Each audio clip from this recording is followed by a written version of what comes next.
S mobile repairing YouTube channel subscribe, like, comment, share করো।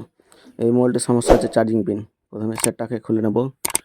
Back প্যানেলটা খুলছি, চারিদিকে ঘুরিয়ে ঘুরিয়ে ব্যাক প্যানেলটা খুলে নেব। এই যে ব্যাক প্যানেল খোলা হয়ে গেছে। এবার ফিঙ্গার কানেক্টরটা খুলে নেব। এই যে ফিঙ্গার কানেক্টর খোলা হয়ে গেছে। এই যে এবার সাববোর্ডটা খুলে নেব। এই যে সাববোর্ডটা খুলছি, সাববোর্ডে যে কটা নাট আছে সব কটা নাট খুলে নেব একে একে। এই যে নাটগুলো খুলছি, টাইম লাগছে। এবার সাববোর্ডের কভারটা উঠিয়ে নেব। এই যে সাববোর্ডের কভারটা উঠাচ্ছি। এই সাববোর্ডের কভার ওঠানো হয়ে গেছে। এবার কানেক্টরগুলো খুলে নেব। এই যে কানেক্টর খুলছি, এই খুলে গেছে অ্যান্টেনা কানেক্টর। এবার সাববোর্ডের কানেক্টর খুলে নেব। এই যে খুলে গেছে। এবার সাববোর্ডটাকে উঠিয়ে নেব। এই যে সাববোর্ডটা উঠিয়ে নিলাম, উঠানো হয়ে গেছে। এবার সাববোর্ডটাকে স্ট্যান্ডে লাগিয়ে নেব। এই যে স্ট্যান্ড, এই যে স্ট্যান্ডে লাগিয়ে নেব সাববোর্ডটা। এই যে সাববোর্ডটা লাগাচ্ছি, স্ট্যান্ডে লাগানো হয়ে গেছে। এবার খারাপ পিনটাকে তুলে নেব। এই যে হিট দিয়ে দিয়ে খারাপ পিনটাকে তুলে নিলাম, তোলা হয়ে গেছে। এই যে এবার একটা নতুন পিন লাগিয়ে নেব। এই যে নতুন পিন লাগাচ্ছি।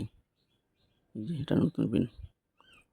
এই যে আবার হিট দিয়ে দিয়ে পিনটাকে লাগিয়ে নেব। এই যে বসাচ্ছি, বসানো হয়ে গেছে। এবার স্ট্যান্ড থেকে সাববোর্ডটাকে খুলে নেব। এই যে সাববোর্ডটাকে খুলে নিলাম, খোলা হয়ে গেছে। এবার সাববোর্ডটাকে মেন বোর্ডে বসিয়ে নেব। এই যে বোর্ডে বসিয়ে নেব। এই যে বোর্ডে বসাচ্ছি, বসানো হয়ে গেছে। এই যে প্রথমে অ্যান্টেনা কানেক্টর লাগিয়ে লাগানো হয়ে গেছে। এবার সাববোর্ডের কভারটা লাগিয়ে নেব। এই যে সাববোর্ডের কভারটা টাইট করছি। এই যে একে একে যে কটা নাট খুলেছিলাম সব কটা নাট লাগিয়ে নেব।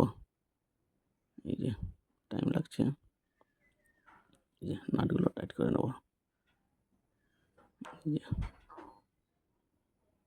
এই যে লাগাচ্ছি, লাগানো কমপ্লিট।